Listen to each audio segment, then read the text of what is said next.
We have Mark Christel and Kabria Baumgartner, thank you, from the College of Wooster, Alan Boyd, and Emily Gattozzi.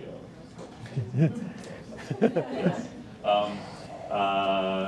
Speaking about a lot of the projects that they've been working on, a lot of the collaborative projects that they've been working on that were funded by the Mellon Foundation.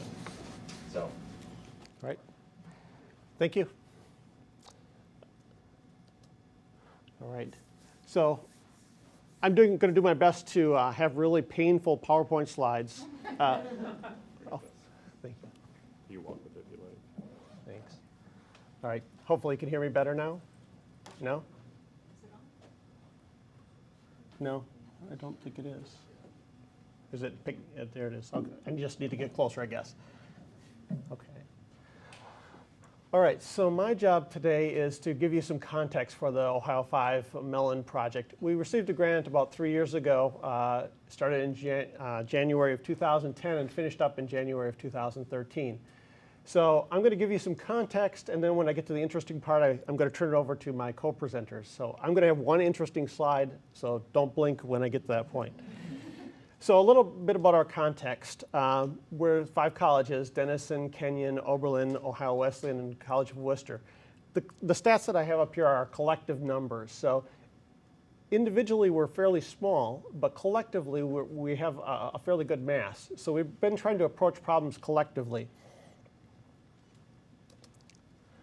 Our collaboration really goes back to about 1995 when our consortium started, but really we were collaborating much before that. And actually all the things I've got up here kind of precede my history in the state of Ohio. You'll notice that we collaborate on a lot of different things. So there's a large information literacy grant where we work very closely with faculty members to think about research skills within their disciplines. And then we have a shared offsite storage facility, cooperative collection development, our more recent government documents consolidation project where we divided up the congressional hearing area and became different library of records for various congressional hearings.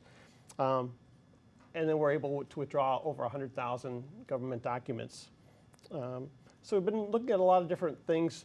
A lot of these might sound a little more traditional than the things we're talking about today. When I got into the state in about 2008, though, I think all of the Ohio 5 schools were really thinking a lot about where we needed to go with digital humanities efforts. Of course, OhioLink is kind of the gorilla in the room here. And when you're at a small institution, it may be tempting to let OhioLink's thinking about the DRC sort of be your strategic planning. And I think we need to be careful. There's kind of a fine line between helping OhioLink or a big organization like that do their strategic planning and think about digital strategy, and kind of outsourcing it and just turning it over to them. So we wanted to become, I think we wanted to, when we were working together with the Ohio 5, we were working with institutions very similar to ourselves. So there we can develop our thinking and then contribute more to big efforts like OhioLink's. So in 2008, we started to think about what we needed to do to move ahead, each of us individually. And we put together a Mellon planning grant and submitted that in 2009. At that point, we divided up some task forces. We had one on faculty collaboration, how we would connect with the faculty, how we would develop a digital infrastructure, and how we would think about digital collections. So in 2009, we submitted that. And then in 2010, we received the grant from Mellon. What I'm covering here is a lot of the things we did very early in that grant. So we developed guidelines for the librarians and the faculty. If you're going to be developing a digital collection, these are the things that you need to think about. These are what we're going to ask of you. We hired a digital project coordinator, which really helped us a lot. She did a lot of our training, a lot of our documentation, collected information for our websites. We developed a blog of blogs to kind of collect all of our communications that we were having with one another. And then in the summer of 2010, we had a very large kickoff symposium. And so this kind of indicates the size of a lot of those functions, where you get a large group coming together. At this event, we had Jim Ottaviani from the University of Michigan talking about who manages their institutional repository, Deep Blue. So He was our keynote there, so we got kind of a big, let's think about some big ideas with institutional repository, what are the needs there. But then we broke out into a lot of different focus groups where you would have technical services people talking to one another. What are the metadata needs we're going to need for our digital collections? Special collections people talking about, okay, well, how do we identify what to digitize first? What's going to be of greatest use to our faculty and students? I'm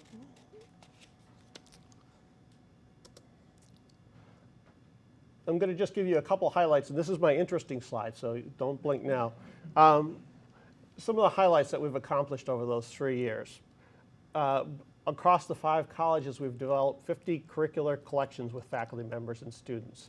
So those are all live at this point. 5 institutional repositories to collect our own institutional scholarship. 2 of our colleges have passed faculty-led open access resolutions.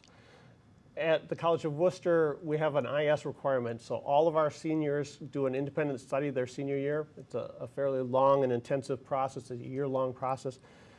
For the past 2 years at the College of Wooster, we've collected 100% of those senior theses into our IS database. And we're starting to see researchers at Columbia and Boston University in the past just year. 2 PhD students have cited our students in their work. So interesting things like that. We've also reorganized. 2 of our colleges have formed digital scholarship groups. A lot of us have reassigned staff responsibilities. The third bullet here is integration of materials into other repositories. So now things that we produce, maybe a geology database, are starting to go into geology disciplinary resources and tools. The example we've got up here is a botanical one. We've also seen numerous staff development opportunities. We've had a lot of professional conferences. We've had Lisa Spiro come and do a workshop for us. So we've had really nice opportunities for our staff. I was thinking about this last night, and actually 40% of my staff have presented during this 3-year period to their peers at the Ohio 5. And I don't think that's at all atypical of our 5 colleges. So you've got now a lot of staff that have taken leadership roles within our consortium. And then at the bottom here, faculty, staff, and librarian presentations. So we are presenting at a lot of library conferences and workshops like this one, but our faculty are also taking those digital collections now and starting to present in their own disciplinary workshops and associations conferences. So we presented at Nightly, also art conferences, geology conferences, humanities, the Haystack Conference at the University of Michigan. I'm going to turn it over soon to my 3 co-presenters, but we weren't able to bring a student with us today, and so I have a little video clip from one of the students that presented. And this was actually a major thrust. I mean, we want to produce digital collections, but the process in many ways is just as important as the product. We want students and faculty to learn about digital humanities and scholarly communications issues. So one of the really nice benefits we've seen is a lot of students now are starting to think much more sophisticated thinking about scholarly communications and their rights as authors, their responsibilities as researchers. So I've got a little clip here from one of our students who worked on a geology project, and I'm going to forward to where he's talking.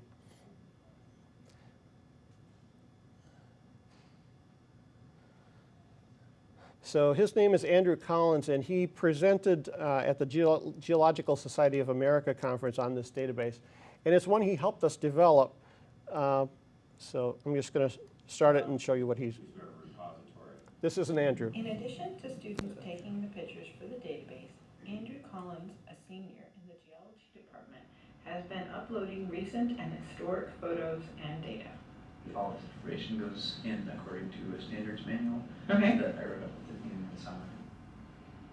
Andrew also presented his work at the Geological Society of America's annual meeting. When I presented my work at the GSA meeting, I got a lot of really interesting feedback. I have to admit, I did not quite realize that it was such a hot area. I think what's different about this collection is it's not just librarians kind of digitizing whatever they can get their hands on. It's working very closely with faculty and getting this really dynamic collection together that grows every semester and is actively used in the curriculum. Over. So that's certainly been the focus of our digital collections. And we've got a fair number of students like Andrew Collins that have done really excellent work for these collections. This is a screen capture of our digital projects portal. So from this page, we link out to the 50 collections, but also documentations on workflows, best practices, final reports, assessment documents. And so this is serving a dual purpose of both sharing the collections and sharing the process behind a lot of those collections. Yes? It is, yes. All right, so that's the end of my interesting portion. I'm now going to turn it over to the other three, and just to kind of highlight what their roles are and what they'll be talking about. Alan Boyd, Associate Director of Libraries at Oberlin, wears a lot of hats under this grant, but today he's going to be talking as chair of our Technical Infrastructure Committee. And I think what he'll be talking about is, in terms for the purposes of this symposium, is collaborations between the libraries and how we built that digital infrastructure and a network of colleagues. Emily Gattozzi from Ohio Wesleyan University is going to be talking about her work with several faculty and students on specific projects at Ohio Wesleyan. And then Kabria Baumgartner from the College of Wooster is going to give us the flip side of this. What's the experience as a faculty member and the students in her classes working with libraries on some of these digital collections. All right, Alan. And we're going to try to transfer lapel mics now.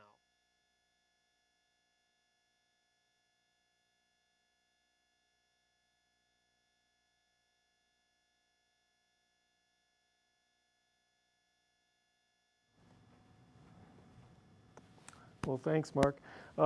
Yeah, I just wanted to go briefly just to give you some context about how we did work together and to, I'm probably going to be sort of the doubter, like, you know, oh boy, we did that, and hopefully just sort of engender some questions in you about what we could have done better, because you know, 3 years ago in creating digital collections is like, you know, it's a long part of history. So my wonderful idea was to make blogs of blogs and get people interactive and, you know, build it and they will come.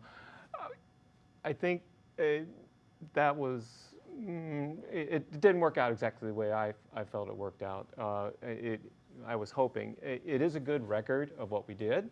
So I would say let's make a good record of what we did.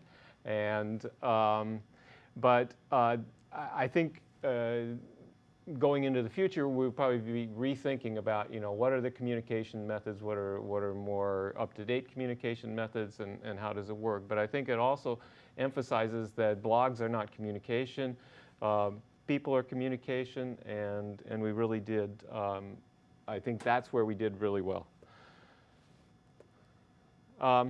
Another area where we got together and built a site together was just a Google site. We kept a lot of documents together on a Google site. So, you know, we created this web presence for the project and for the people that were involved in the project at various institutions to be involved in. At OhioLink, we created documentation for things that we did in DSpace. DSpace was our collaborative platform. Oberlin had a pretty big investment in Content DM. The other institutions at the time hadn't had that much developed, and a couple of them were already starting out on DSpace. So we, as far as the grant was concerned, we wanted to collaborate on DSpace, and maybe more about that later. Another platform we collaborated on was Omeka. As Mark was saying, we want the students involved on this, so we're later on in the grant, after we've made some collections, we really wanted to get the faculty and students involved in creating digital exhibits. This is one we did at Oberlin, and we're actually right in the process this semester of doing more, and I'm just hoping those students have given themselves enough time here at the end of the semester to do the 6 more exhibits that they're wanting to do, and that'll be based on objects in the Oberlin Ethnographic Collection, which we developed for the grant. Now, this was supposed to not be a static PowerPoint slide. It was actually supposed to be very high tech. It was supposed to be animated. So the last thing was supposed to be, and a grant coordinating position helps. That was supposed to be the funny line, because we did have a full-time grant coordinating position, Catalina Euler. Some of you may have met her, and she did wonders for us in helping us and helping us churn our ideas and keep on track and just keep energy going. And but I think we feel that we've learned from that, and I don't think we feel like I know we don't need the same sort of position to keep the momentum going on this. I think we've realized through this collaboration that we can get real benefits from these disparate groups of institutions working together, and institutions that are on a scale that can work together too. Maybe I'll say a little bit more about that if I have time. We did the normal things. We have a steering committee. A big part of the success of this grant, I think, is the heavy commitment that the directors gave to the grant. They paid attention to it. They talked about it every 2 weeks. We have a technical infrastructure committee that really melded people with different technical backgrounds together and shared a lot of information. And then we had a staff development committee that brought these disparate groups of staff together in various configurations. And we did, all the emails and face-to-face calls and Google Hangouts, and we tried some web conferencing, but didn't much like that. We created workshops to work together. We did a lot that was DSpace specific. But we also, as Mark showed, we had all staff events. We had paraprofessionals presenting at these all staff events too, and I think that's something to think about into the future, that we aren't staffed just to add professional level staffing at the level of creating digital projects, digital humanities, digital collections. And we need our staff at all levels to be more understanding of what's happening with these digital projects, and to be the staff members that can reach out to students. I've got a group of 2 paraprofessionals that are working with these Omeka projects, and we want them to be able to reach out to faculty and sit there with faculty too in groups and talk about projects, because they're involved in those projects. We did group purchasing. We made decisions, or somebody made a decision, and the others in the group liked the decision about copy stand digital cameras, recording devices, software. We shared information about that and leveraged that. We went out and did some group purchasing. We purchased digitization services from iArchives together to digitize our student newspapers. And we're definitely thinking together, after having, living through the decision to stop the DSpace instances for local institutions here in the state of Ohio. We're definitely thinking about how we can work together to have a common platform to work together, because I think we really saw, I'd go through DSpace again just to realize how good it is to work with a group of libraries together and gain the knowledge and share the knowledge to do that. And whenever I work with the 5 colleges of Ohio, I'm really struck by the fact that, Oberlin has the largest staff, but the 5 colleges of Ohio, the other institutions, the expertise that they have very often really complements what we have at Oberlin. We can't have everything at Oberlin. I mean, we're small potatoes in the university world. But the way the group of institutions can complement each other and bring staff together with different expertise, I think, is really important. And the fact that we can do it at a scale. Now, here, maybe I'm going to make folks at Case Western feel jealous. We can do it at a scale that's about the size of Case Western, right? But we're different institutions. You're the same institution, so you figure that one out. So I'll just leave it there, and then I'd love to have more questions and answers later.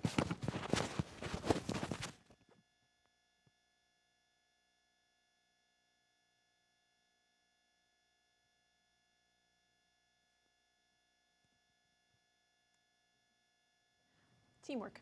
I am going to highlight two locally produced collections from Ohio Wesleyan.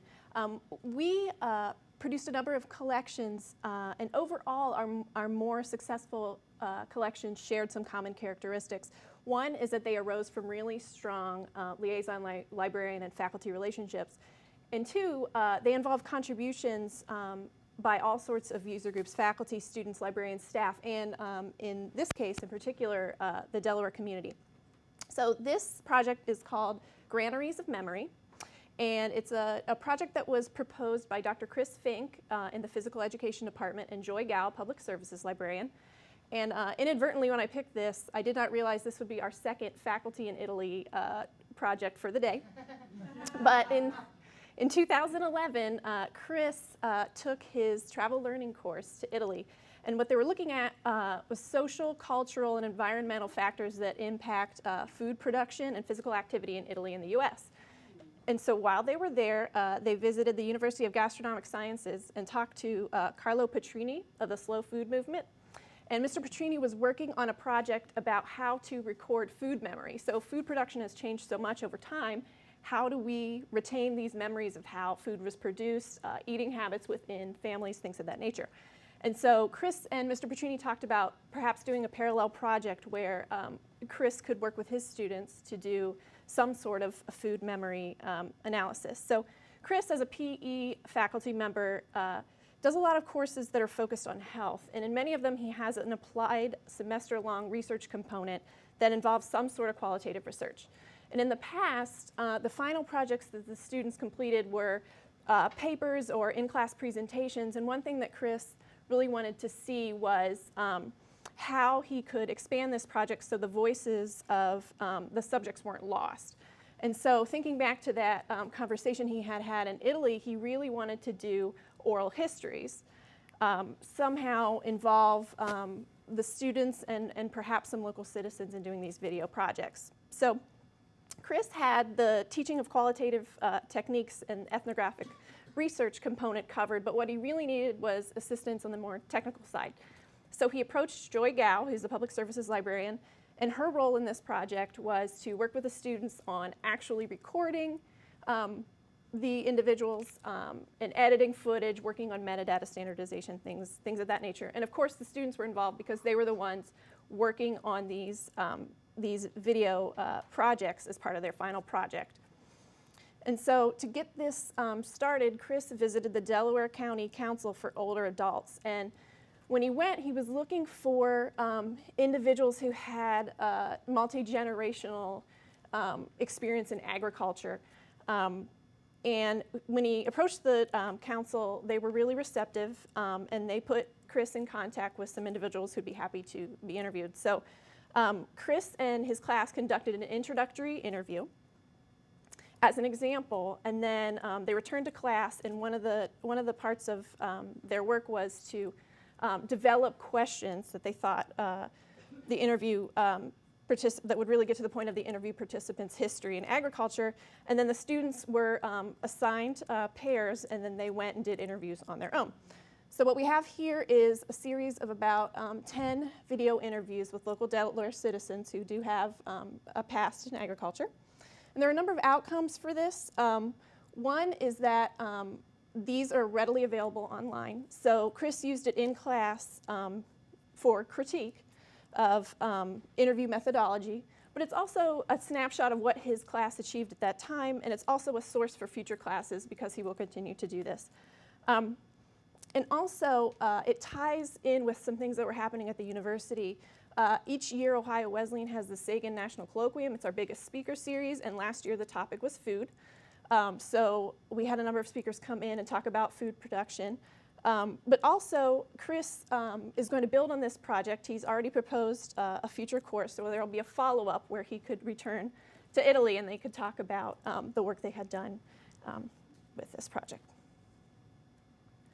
So the second one is a collaboration between Bernard Durr, who's our rare books librarian, and Jeff Nyland, who's a photography professor.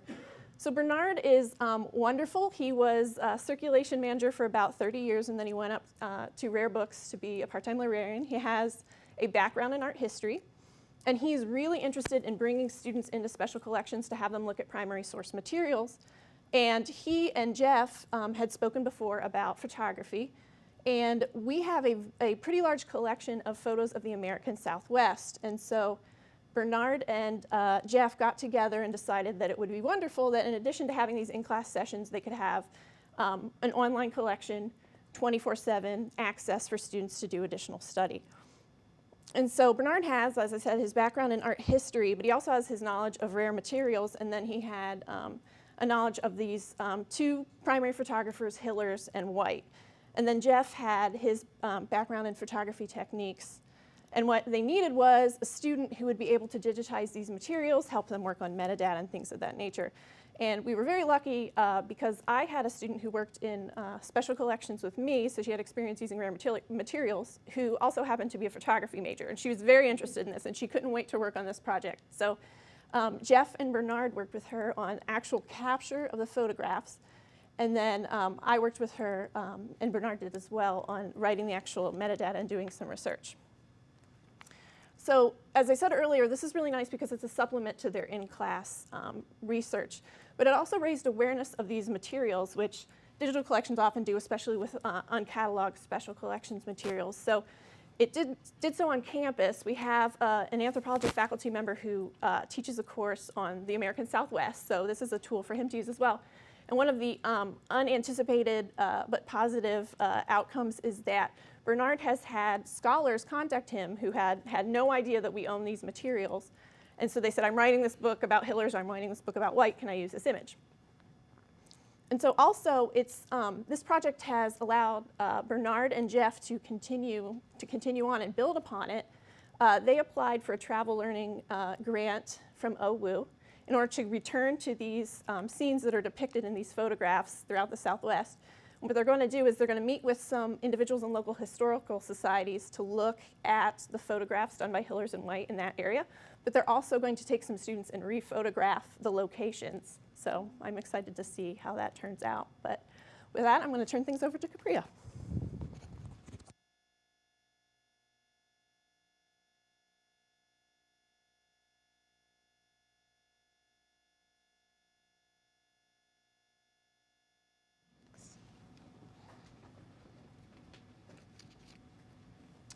All right, good evening.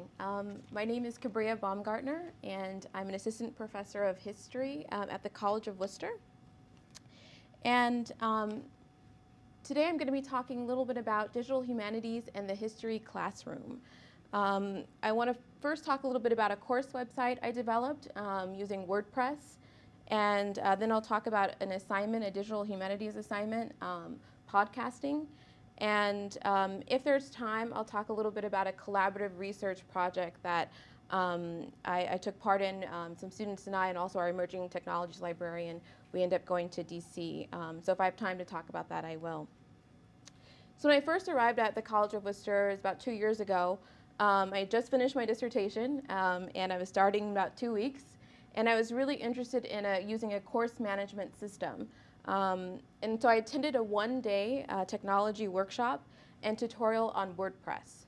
And so I was able to create course websites, which I'll pull up here. So this is a course website for my U.S. History to 1877 course. And it's really because of this one-day workshop I was able to do all of this, that I kind of found this sort of new commitment to bringing technology into my classroom and research. And so now digital humanities is one of my research interests. And it really wasn't an interest of mine when I first in graduate school, but now it is, and I'm fairly new to it. So this is a course website.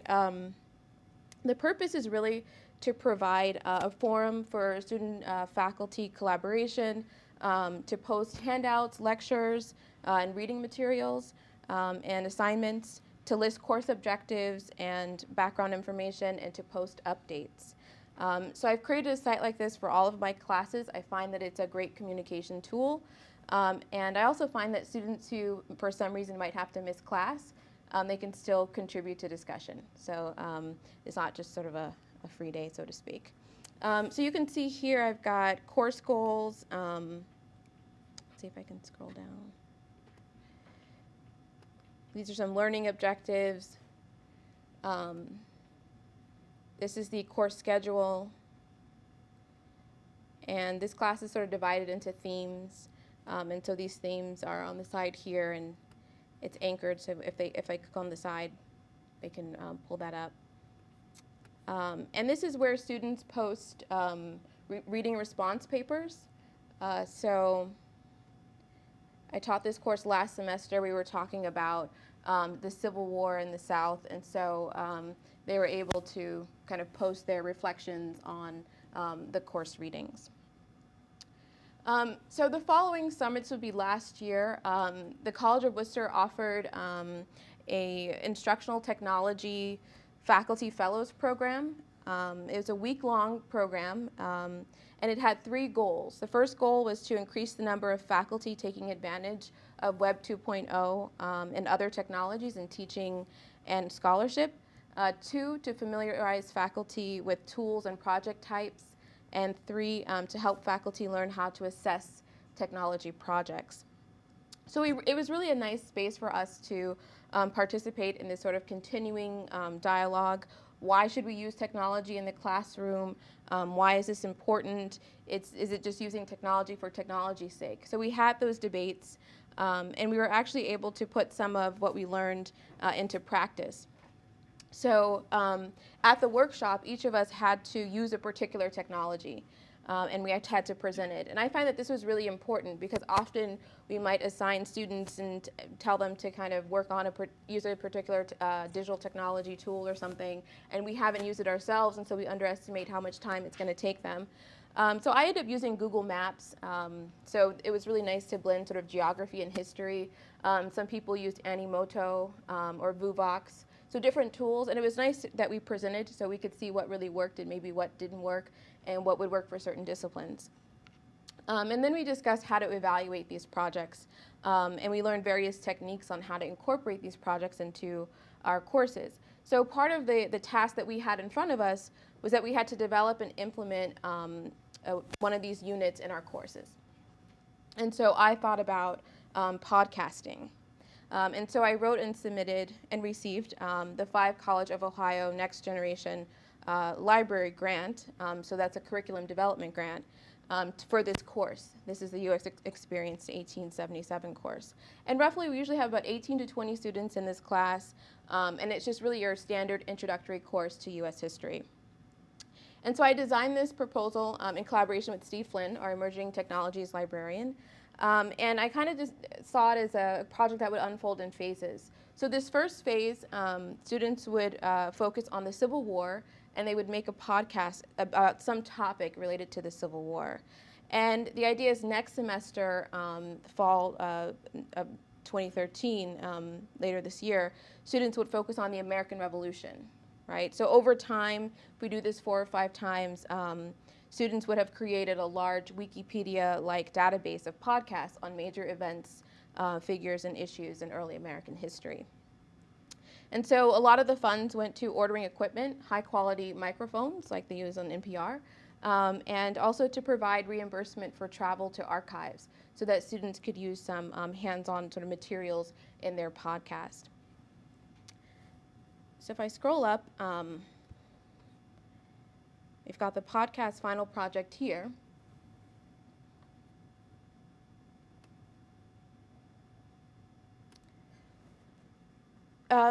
So this project, the way I designed it, it asked students to conduct research, to find and use reliable sources, and communicate their findings and claims effectively to a general audience.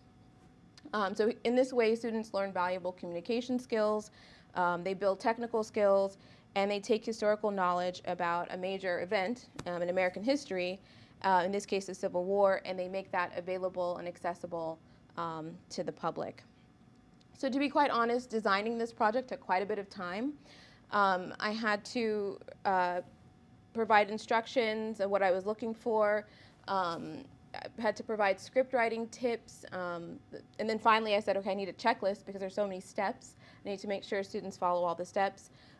We had presentation tips, podcasting, and then Steve Flynn put together a couple of links on how to actually post the podcast to our digital resource commons. So there were a lot of steps in that process.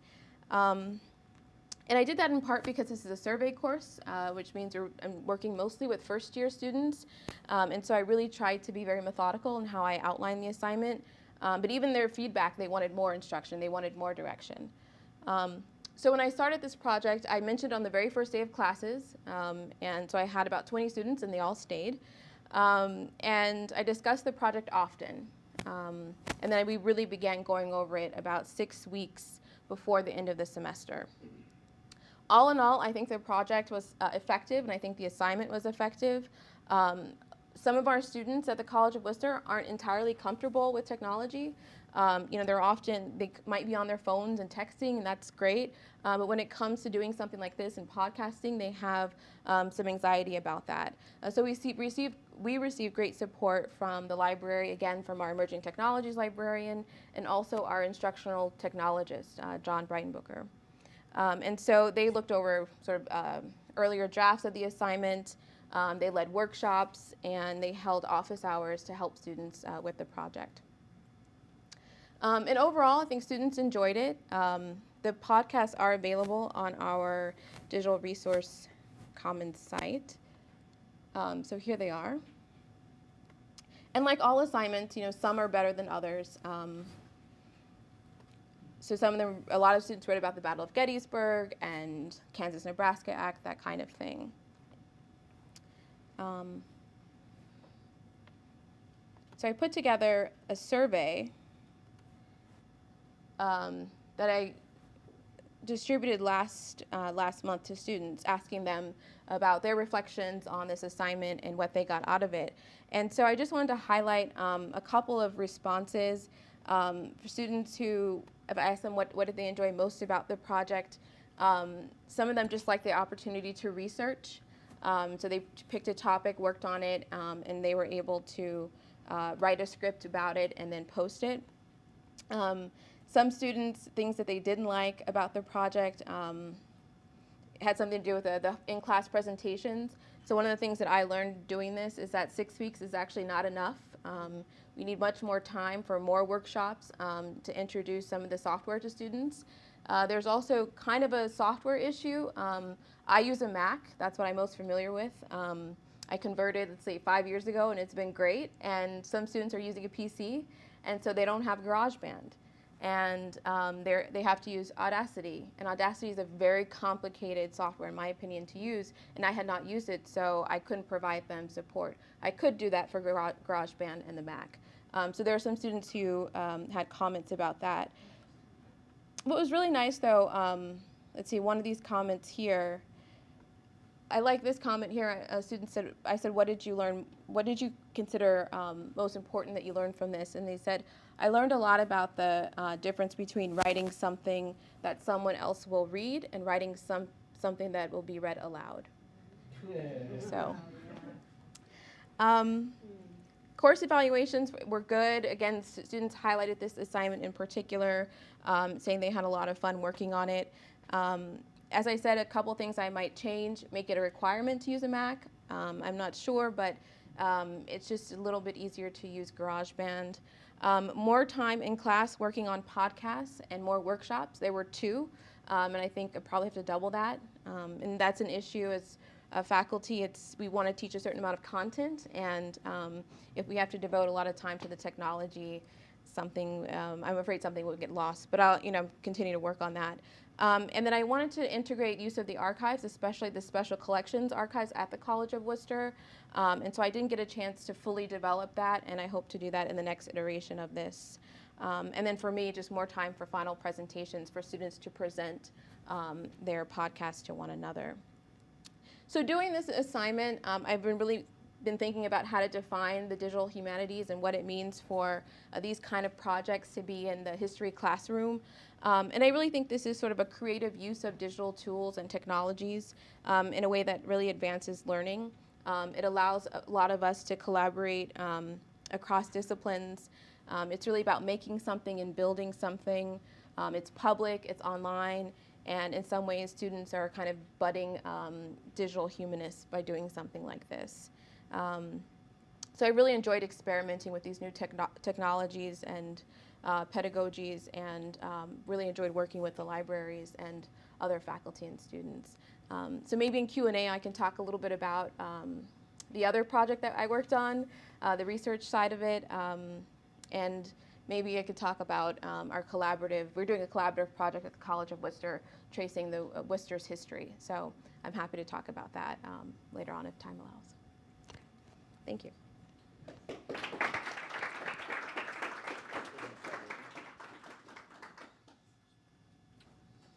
All right, so we have time for questions. If you guys want to move on over, I'll take the screen off. Should I keep this on or? Okay. Okay.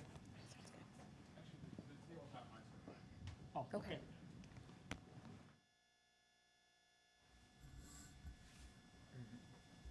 Just as we're starting off with questions, I wanted to make an announcement too. We recently learned that we received a second follow-up grant from the Mellon Foundation.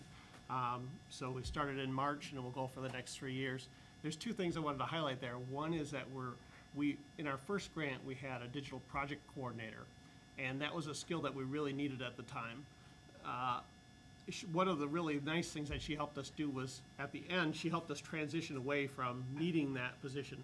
And so in our second grant, we're going to hire a digital scholar who's really going to help us think about our digital scholarship efforts and engage our campus communities in thinking about digital pedagogy. So more kind of that instructional, as you're thinking about a digital collection, what are the learning goals you want to accomplish with this? How do we design a collection that helps you fulfill those things? And then the second thing that I wanted to mention with our new grant is that we're going to be looking for other consortia, institutions that we can partner with outside of the Ohio 5 that are interested in digital humanities efforts and things like that. So we're going to try to collaborate a little more broadly this time. So, all right.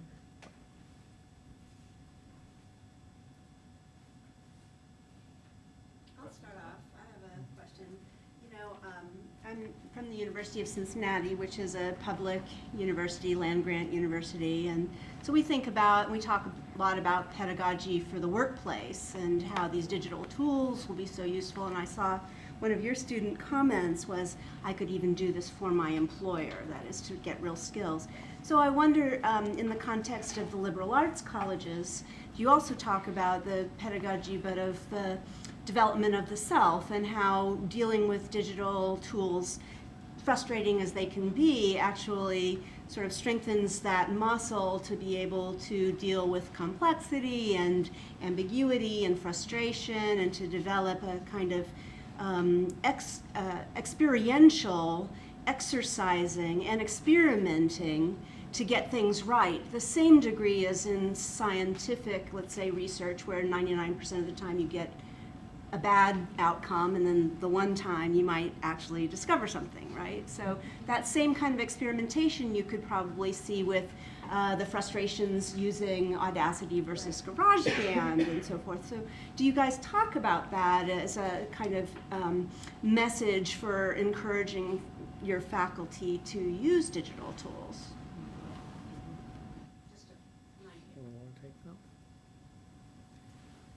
Well, we've asked all students that have participated, either as students who have worked and been paid for their work on the projects, or students who have participated in class. And we get a lot of great feedback from students.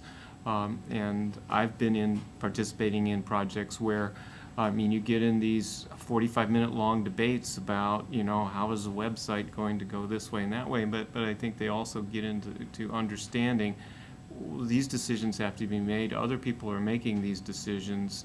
I think they sort of start to learn the process that the decision about how you put things up on the web affects the content. And they can be passionate about artists' books categorization, and so I think that aspect is really interesting. And a lot of the students, as they're contributing to these digital collections now, they're thinking about metadata and what do I need to put in there as a finding aid. And thinking about when they're putting together their IS and going to publish it now on the web, they're thinking very differently about how do I need to write this? How do I need to write an abstract that's going to appeal to users outside of the College of Wooster? And succinctly kind of make the argument that I present in this 100-page thesis. And one of the things when I was talking with Kabria about this is that even just in a couple years, her discipline has really changed, and the digital humanities have played a much bigger impact than just a couple years ago in graduate school. And so it's interesting now as we're partnering with a lot of the students at the College of Wooster, and I think Andrew Collins, the student that I had in the video clip, was an example of that. He didn't recognize how important these kinds of tools were to his field until he got to the conference and then heard, oh, now all these people are coming to me who's an undergraduate and learning about this geospatial database that I helped create. So I think it's eye-opening for a lot of our students. How are you getting the word out to faculty that there's these resources and tools available to them at your different universities, and is it different with the different universities or different colleges? So at Wooster, we publicize sort of a round of grants, and pretty much just a call for grants. Write up a short proposal, and we'll help you produce a digital database. That was kind of our first round. Now we really are relying on kind of word of mouth. After you get the first round of successful projects like that, then it's one faculty member talking to another, and we found that much more effective. Are you engaging your subject librarians in this process to also get the word out? Yeah, definitely. We wanted to engage all the liaison librarians where the projects came up, and we did a fairly similar process for soliciting these. These are smallish grants. They were like maybe $3,000, $4,000, $5,000 each. But when you do 50 of them, it's fun scaling up that way. I was going to say something else, but I forgot it. So. Our liaison librarians have been very effective early on, especially. The geology database, one of the things it does is it takes photos that have been taken over time of these different stream beds and looks at erosions and things like that. And so this geology class has been taking photos for 25, 30 years. So they had photos in paper that were in file cabinets. They had some on this hard drive, some on that hard drive, some they'd have to run down the hall, some they had on these big floppy disks, And so they hadn't thought about, we should really put all these things into a repository and have them in a single place.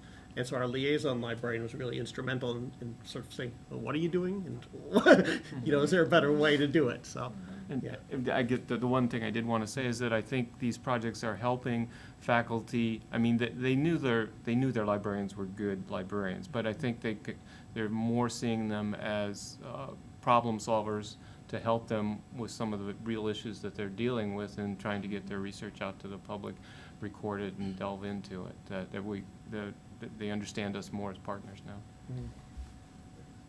I was hoping that you would elaborate on how you're getting the students involved.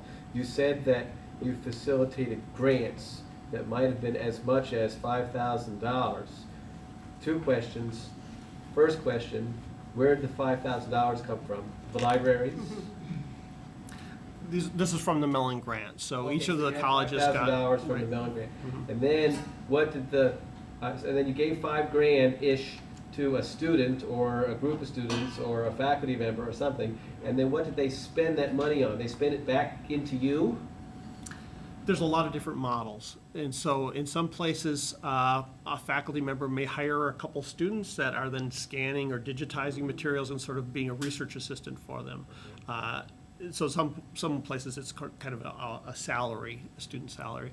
In other places, like the one Kabria mentioned, they're usually get to travel to other places or photograph things in the Southwest. So it's travel grants or funds to go to a research center or an archive or something like that. The faculty did get little stipends, but they're pretty paltry, and they were no leverage in getting final reports out any better than anything.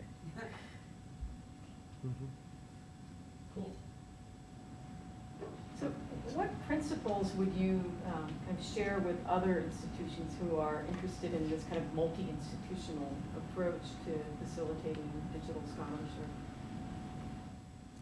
I'm looking at Alan. It's hard. You have to have a commitment. You have to have commitments on all sorts of levels. I mean, we have institutional commitment to the consortium, although the libraries, I feel, have probably always been sort of the best functioning gears in that consortium.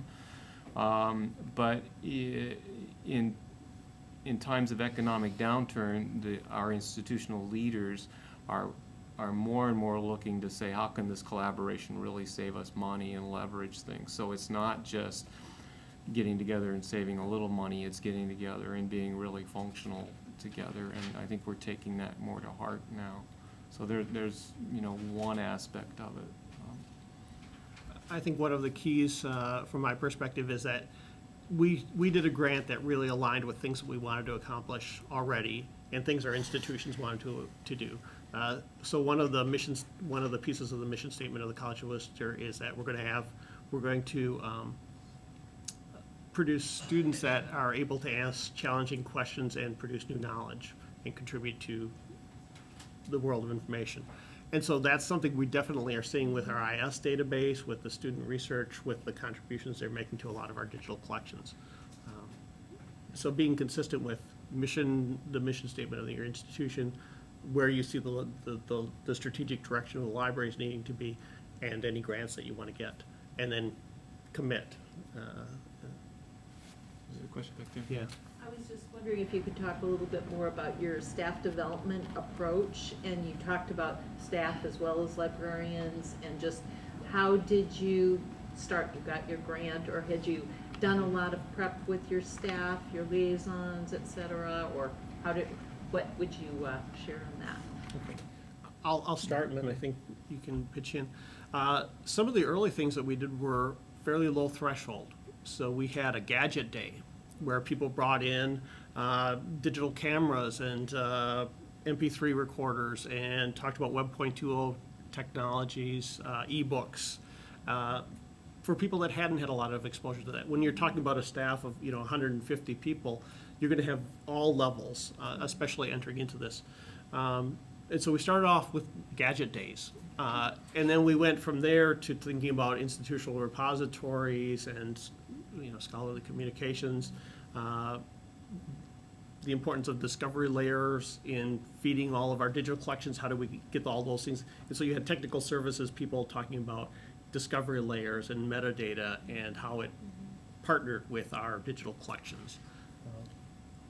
Well, I think it was good for us to mix, some training that's sort of broad-based but focused on the grant or things that we know we're going to be doing on the grant. And then another part of those days was just like people that are working acquisitions get together and talk, and people that work in cataloging get together and talk. And those are great places for ideas too. So as long as we get them together, let's have them talk about their real work too, what they view as their real work, so that you get both values into the meeting.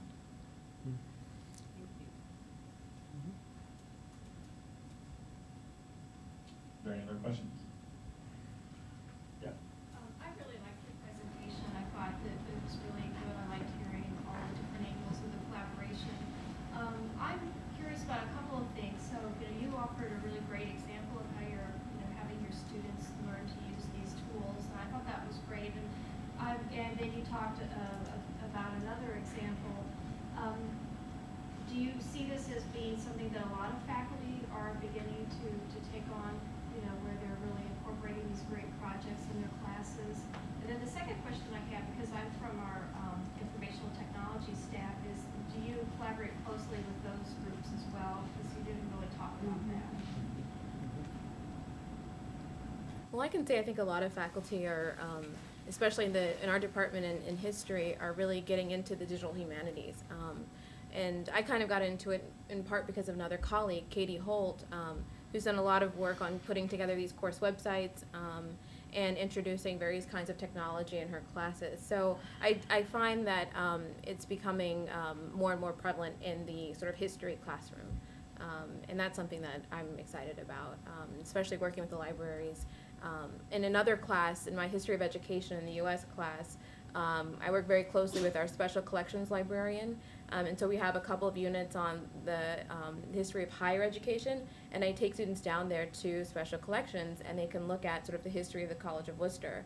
And for a lot of them, it's nice for them to, they have a sense of pride in the college that they now attend, and they're learning about the history of the college. And so some of those sources I hope to actually, materials I hope to put on a course website and have, I guess, a more, I don't know, catalog it in a better way. Right now, they're just assignments that they turn into me, but I'd like for it to be something that I could kind of show and display. So I think it's much more popular. I mean, I was in graduate school 2 years ago, and this is not something we were talking about as much. And now, 2 years later, I feel like I had to learn it, I wanted to learn it, and I feel like students get a lot out of it, and so do I. I think it's easier for us to make transitions in discussing with faculty, well, how about this kind of project? And that's us sort of showing the sustainability factor that we need on these kind of grants, is we can do it and we don't need a grant. We can interest the faculty member in it. I just, a couple weeks ago, went from students were really interested in this really extensive collection of gay fiction we have at Oberlin College. So they created a little exhibit about that. So then we would talk with a faculty member about making a digital exhibit of that, but no, the students don't have time. But then the conversation evolved into, well, I've got this project and I'm bored teaching it in this way, so I have these materials and I'd like to have them do one of those exhibits like you did for the artist book. So it just helps things churn a little bit more, and I think the faculty are really receptive to it. To your question about information technology, I don't know how many universities and colleges have this, but we have an emerging technologies librarian, and I think, I mean, you can speak to this, Steve. If there's a nice blend of that IT knowledge and the knowledge that a librarian would have, and so I work closely with him on a couple of digital humanities projects. So he's kind of that liaison, so to speak, between both. Yeah. And I think it varies from project to project how much our instructional technology groups have been involved. For some, if they're working largely with special collections material and digitizing those, we're doing that mostly in the libraries. For ones where they're doing more movies or podcasting, things like Kabria did in her class, it's kind of a joint effort. It's both Steve in our shop and the IT group, John Breitenbucker in this case. Yeah, and I think as we get into the next grant where we have this digital scholar position, we're going to be, at least at Oberlin, we've got a lot of silos in IT because everybody's so busy they can hardly collaborate. But I got an email yesterday from our language lab person who was at a nightly meeting saying, are you doing anything about digital humanities? And I said, well, yeah, let's have coffee and we'll talk about it. So that begs the larger question of what is the relationship in the 5-college consortium? I'm just sort of looking at this, and it looks like it's all 5 colleges. It's not just the libraries. So what sort of consortial arrangements do the IT organizations have between the colleges? Do they talk to each other as well? Yeah, they talk, and they. I don't know if they're still in any group purchasing arrangements. There's certainly are discussions about software packages that they buy together, but that's a long road to standardize on software packages. They buy insurance together, I think. And that's not the IT, but the colleges buy insurance together. They've been looking at course management packages. Do we all use the same ones? They said the Holy Grail is the enterprise system, but they're not going to try to combine those quite yet.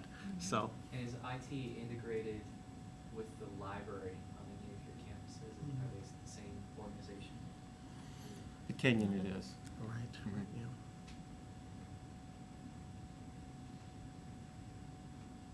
All right. Well, I'd like to thank our presenters today. I'd also like to encourage you to stay around and grab a snack while we're here and continue the conversation. If you're not able to attend tomorrow, please leave your evaluations at the table. But please do come back tomorrow because we also have some other great presenters tomorrow as well. So thank you very much. Thank you.